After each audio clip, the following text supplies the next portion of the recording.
We have the latest on WWE's continued teasers of the White Rabbit, and does it mean a return for the Fiend Bray Wyatt to WWE? We have the latest backstage news and discussion about a possible Wyatt return. Plus, the NXT North American Championship is now vacant after Shawn Michaels strips Solo Sikoa last night on NXT. The ratings for Raw this week take a big tumble with stiff competition from the NFL. We have an update on the paid holiday for WWE employees. Also an update on name changes and non-name changes in WWE going forward, and when will Edge return next?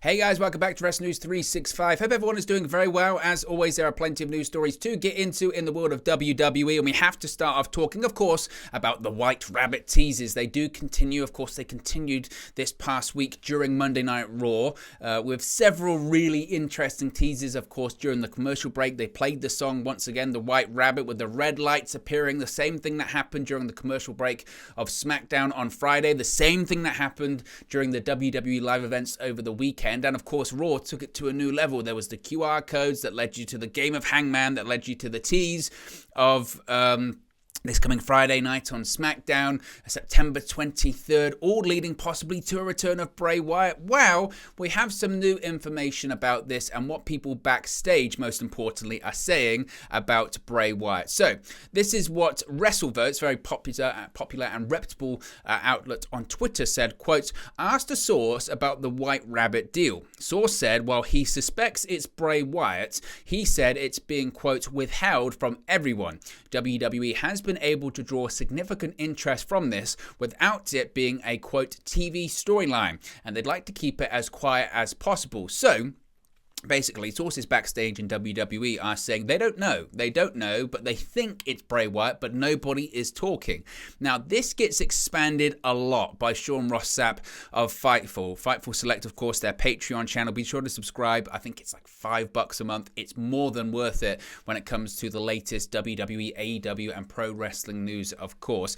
Now, this is what Sean Ross Sapp and Fightful are saying. Of course, over the last week, the White Rabbit teases have caused this huge speculation within WWE, on social media, talent, employees, fans. They're all discussing, who is the White Rabbit? What is this White Rabbit stuff all about? Nobody's talking. What is going on? What are the teasers for? And when will we find out who indeed the White Rabbit is? Now, specifically, of course, all of this speculation has been pointed at a possible return of Bray Wyatt to WWE.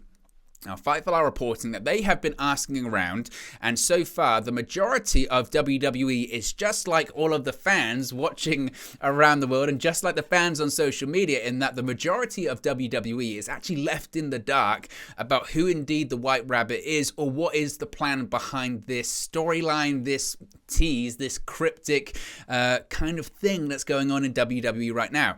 So far, no talent or on-screen staff that Fightful have heard back from have been informed of what exactly the White Rabbit references are about. Though almost all the unanimous reaction is that the speculation is that it's related to Bray Wyatt. Now, Fightful had reported recently, of course, that it could be Bray Wyatt, or Fightful had spoke recently, and reported recently, rather, that higher-ups in WWE believe the possibility of Wyatt returning was significantly higher under the new regime. Of course, we know that Wyndham Rotunda, Bray Wyatt, fell out with Vince McMahon, or Vince McMahon had his reservations about Bray Wyatt, his weight, his attitude. We know that Bray Wyatt himself even said on social media about people like Vince McMahon or Bruce Pritchard having a certain opinion of him, and that's why it didn't work out, plus his big contract, etc. But now that Triple H is in charge, he's the chief content officer of WWE, now that Stephanie McMahon and Nick Khan are the co-CEOs of the company, it was definitely more likely that Bray Wyatt could indeed return, and the chance was significantly higher under this new regime. Now, WWE sources also confirmed to Fightful that contact had indeed been made, and there were numerous people of influence who had interest in bringing Wyatt back to the company, and it is believed that it is going to happen at some point. Thus far, Fightful have been unable to confirm that Wyatt is indeed now back with WWE. They haven't been able to confirm that Wyatt has signed on the dotted line, as it were. They haven't been able to confirm that Wyatt has inked a new WWE deal, but numerous people within the company expect it sooner than later, or say, quote, it's a matter of time, which I think is the general feeling amongst most WWE fans, isn't it? That it's a matter of time before Wyatt returns to the company, and the time may be drawing nearer and nearer with all of these teasers of the White Rabbit. Now, there are also some involved with the production element of the company who are usually briefed about such things who have yet to be clued in on what these teasers represent.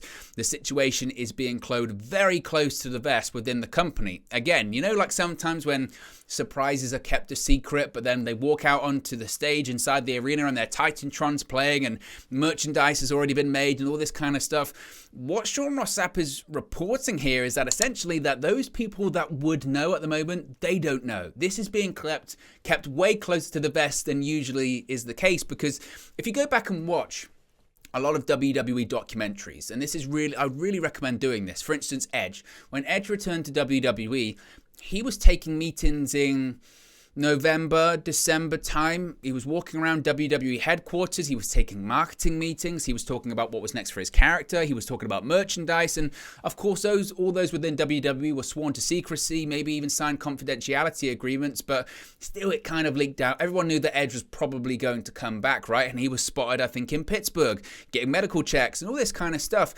Now, WWE is aware of what can happen. So even those in these marketing departments that should know, they don't know. Even those within the production departments that probably should know to create his Titantron or the White Rabbit's Titantron or all this kind of stuff, they don't know. It's really on a need-to-know basis, and a lot of people in WWE don't need to know. Now, of course, there are also, or have also been, numerous references and backstage teasers to the identity of the White Rabbit. We saw on Monday, crows actually were popping up in backstage segments. I believe one behind Kevin Patrick, where he was doing a backstage interview during Monday Night Raw, which these are intentional efforts, according to Fightful. These are all part of this cryptic nature and these cryptic teasers to eventually reveal the identity of who the White Rabbit is. However, again, this is how close to the vest this is being kept right now. Those responsible for delivering those props, delivering the crows and directing them, they also haven't been included in their list of props that have to be brought to tapings that goes out company-wide of those who need to be in the know. Again, basically that the usual structure that would be in place. Oh, we need a prop for this backstage segment. Oh, we need something to appear in the background, or we need this to happen. That goes on a run sheet. That gets circulated around the production staff at the building that day to make sure we need a prop here, we need this here, we need that here, we need this there at this time, we need to bring in this, we need to buy this, we need to rent this. They're not even been included. Essentially, it's Triple H and maybe a couple of key executives going to one prop person, probably the head of props, going, get a crow. Get a crow and put it in the back. Why? I can't tell you, but put it in the back for that scene. Okay, that's it. It's being kept that secretive.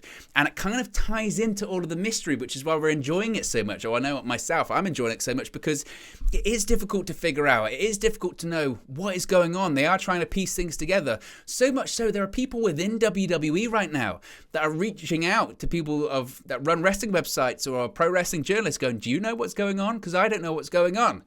Now, among those 20 plus people within WWE that Fightful spoke to, they almost all agreed that WWE's new regime would have to deliver on the tease. The hourglass element of the teasers have led some to think Karrion Kross is involved. One longtime staff member say they wouldn't have found that to be a disappointing reintroduction of Kross, but doesn't think the company, specifically the new creative regime, would implement that for someone who had been back for almost 2 months.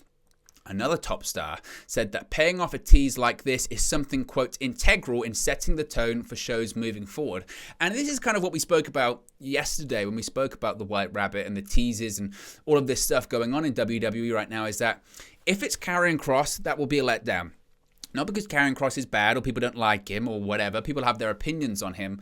But it would be a letdown because, again, he's been on television. Why would you do all of this secret stuff and all of this, secretive nature of these cryptic teasers for someone that's already returned? That doesn't make a lot of logical sense. And Now, even if the plan wasn't for it to be Bray Wyatt initially, they've got to do something. Things might have to adapt because the interest surrounding this is palpable. I know people that are tuning in live for SmackDown on Friday just to see the QR code.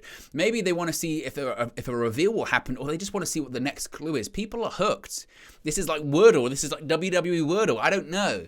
It's a treasure hunt that people are really enjoying, and they have to deliver. The interest is so high now that this is the pressure of WWE, right? That they have to deliver on this tease. And if they don't deliver on this tease, then not that they'll be in trouble, because I don't think they will, but I just think, they've generated interest. Whether they like it or not, they've generated a ton of interest, and it's going to be fascinating to see what they do Friday. I'm kind of leaning into we won't actually get a full reveal for SmackDown on Friday, because I don't see why we would for a random episode of SmackDown heading into Extreme Rules in a couple of weeks. To me, that doesn't make a lot of sense.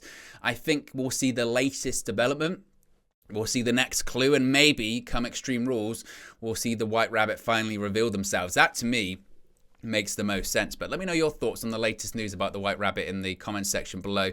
Let's talk about NXT last night. Solo Sikoa wasn't the NXT North American champion for that long, because during Tuesday night's episode of NXT, Shawn Michaels made an announcement regarding the NXT North American Championship. Michaels brought in both Carmelo Hayes and Solo Sikoa to talk about the way the North American title changed hands during last week's episode. Now, as per the results of a fan vote, Hayes was supposed to defend the title against Wes Lee. However, Hayes and Trick Williams attacked Lee backstage. Before the show ended, Sikoa made his surprise return to NXT and defeated Hayes to become the new champion. Now, Michaels eventually announced that because he wasn't supposed to be in the match, the result cannot stand. Therefore, he needed Sikoa to hand over the North American Championship. Michaels also revealed that Hayes will be competing in a 5-way ladder match for the vacant North American title at the upcoming Halloween Havoc event, and wished him luck on the main roster as well. I didn't like this. This didn't make a lot of sense to me whatsoever. I didn't get it. Why couldn't you just... There's two options here, really. Why couldn't you just have Solo Sikoa work the Halloween Havoc event and drop the title and work the ladder match? Or two, why give him the belt in the first place? It was just to, I don't know, have him appear on SmackDown and defend the title. How can the result of the match not stand where he defended the title on SmackDown anyway against Madcap Moss? To me, it was all very illogical. I don't see what, unless plans have changed in the last 7 days, which is a possibility, or they just wanted to have the belt vacant for Halloween Havoc, do something else. I don't know. It was, to me, just totally illogical. And I understand the reason behind going, well, it wasn't actually a technical match, blah, blah, blah. But the referee was still there, and all. I don't get it. I don't get this one. And I think they were grasping at straws for logic when in a really illogical situation there. So it's going to be a ladder match at Halloween Havoc. And is Carmelo Hayes going to win that? I don't know. I don't know. I thought this was really illogical and not great booking, honestly. Let's talk about the ratings for Raw this week. Raw fell hard when it came to the ratings. Raw saw an even further decline after its second week against the NFL's Monday Night Football, but that decline may not be as drastic as people would suspect. WrestleNomics shared the viewership information for Monday, and the September 19 episode of Raw was watched by an average of 1.594 million viewers. Now, this is down 7% from the previous week, and the show's lowest viewership since the July 4 episode, which again is a holiday weekend. Now, despite that, the key demographic for Raw did actually increase a little bit. This week's episode was watched by an average of 583,000 viewers aged 18 to 49, which is actually up 1% from the prior Monday. Now, Raw came in 5th for cable originals on Monday, and the show ranked 12th for broadcast primetime, but that's for a good reason, as the show was actually up against not one, but two NFL games. The Buffalo Bills, an early Super Bowl contender, took on the Tennessee Titans, while the Philadelphia Eagles faced the Minnesota Vikings. So they went up against two games back-to-back very quickly, and that's kind of rare for them to do. It is what it is, to be honest. I think it's really difficult to judge Raw during this period of time. As I mentioned, last week it was 1.7 million viewers, and actually WWE were really happy with that number because they expected it to be actually lower. They probably expected it to be around this number heading into the early stages of the NFL season. And as long as they can maintain, I think this is nearly 1.6, as long as they can maintain 1.6, 1.7 during this time period, I think they'll be very happy. And the most important thing is they have to continue to deliver good shows, that when the time comes that the NFL games stop come February, March time as we head into WrestleMania season. As long as they maintain good shows, they'll have an audience there that's willing to stay and more will come in. So that's the key thing for them right now. So obviously some people might revel in it. The ratings being down, rah. I thought Raw was a good show again on Monday, and I think that's the important thing there. The NXT title will be on the line at Halloween Havoc, and Bron Breakker joined the commentary booth as JD McDonough and Tyler Bates went to battle in the main event to determine his next challenger for the unified NXT Championship.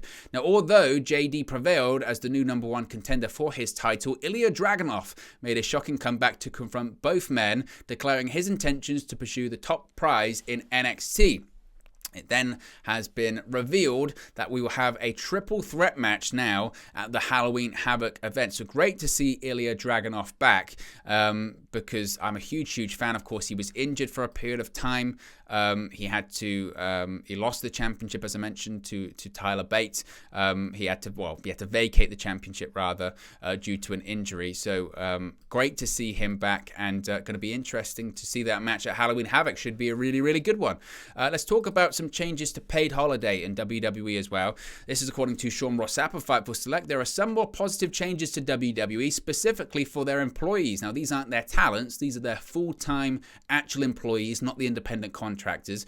But Fightful Select is reporting that on Tuesday, co-CEOs Stephanie McMahon, Nick Khan, and of course the Chief Content Officer of WWE, Triple H, held an all-employee meeting that seemingly helped boost morale within the company, a concentrated effort from the trio. Employees were reportedly informed that their paid holiday schedule would be significantly expanded, with the company adding Veterans Day, Juneteenth, Thanksgiving Eve, as well as a floating holiday to the 2023 schedule. The current list of dates includes New Year's Day, Martin Luther King Day, President's Day, Memorial Day, Juneteenth, Independence Day, which is July 3rd and 4th, Labor Day, Veterans Day, Thanksgiving, which is November 22nd to 24, and holiday break, December 25th to December 29th.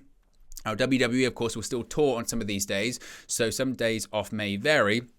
The executives also let employees know that the company will be expanding its flexible work policy, with details to be shared soon. I think that's great news for everyone involved. It is. I mean, surely it should seem the bare minimum that the dates, those certain dates get added in there. I know it's not always the case for certain companies, but it's good news for the employees in WWE. Of course, we could talk for hours about the independent contractor thing, and that still should be a thing. I don't suspect that's going to change anytime soon under the new regime, it must be said, but certainly good news for the WWE employees. Let's also talk about some name changes. Of course, name changes have been a staple of WWE under the Vince McMahon regime, and also now the new regime, with people losing their names and then gaining them back. Several WWE names, according to Fightful Select, have changed internally within WWE, and there's been some more clarification on them. Now, obviously, we've seen in recent weeks Matt Riddle and Austin Theory both got their full names back upon Triple H's regime taking over. Fightful Select are reporting that they had heard that both were actually fine with proceeding with just one name, but there are updates on some others as well. As reported by Sean Ross Sapp recently, Tommaso Ciampa also regained his first name that he used in both NXT and on the independent scene. However, there are numerous that do not have their full names back to normal. Shotzi, Angel, and Humberto are all listed by just one name within the company after having their last names removed on screen. However, there are plans for Shotzi to regain her tank, but put in place last week. Scarlett is not listed with Bordeaux, which she hasn't been her entire WWE run. Now, though inconsistent, Bobby Lashley still has his full name listed internally, though he has often been listed as simply as Lashley internally in previous years. Pete Dunne is still listed as Butch, so don't expect any change to that anytime soon. Another no change is that of Seth Rollins, or Seth freaking Rollins, we should say. Thus far, he's still listed with the nickname on run sheets and documents. And though it must be said, whilst I didn't like Seth freaking Rollins when it first came out, I'm not against it at this point. It fits him. It does fit the character. It must be. Some people still call him Seth Rollins anyway, but I don't know. I think it kind of works. I'm not sure. I mean, I don't know. Maybe Vince McMahon was right on that one. Finally, when should we expect Edge to return? Well, there's no timetable of when Edge could return. Of course, he was attacked by the Judgment Day. It was later announced that he had suffered a grade 2 MCL sprain, which of course his storyline should be out for 2 to 4 weeks or something like that. There's been no indication that it's a legitimate injury and, it's just for storyline purposes because he's only got so many dates on his contract. Now, while WWE is not officially promoting a return for the Rated R Superstar just yet, the official image for the upcoming premium live event Extreme Rules does include him. Perhaps a spoiler to when he may resurface. We spoke previously that we could see a situation where Edge and Beth Phoenix and Rey Mysterio face off against the Judgment Day's Finn Balor, Rhea Ripley and Damian Priest, or maybe Dominic Mysterio in there. That could be a possibility. So keep an eye out for Edge possibly returning at the Extreme Rules event. So there you go, guys. That's the latest WWE news. Let me know your thoughts in the comment section below. Be sure to smash a like on the like button. Be sure to subscribe, bottom right-hand corner, and I'll speak to you again very, very soon. Hey guys, thank you for watching, listening, streaming, or however you come across this video today. Be sure to click on the video on the right there to watch our next video, or click the bottom there to subscribe, or the bottom right hand corner. Thank you very much, and I'll speak to you again very soon.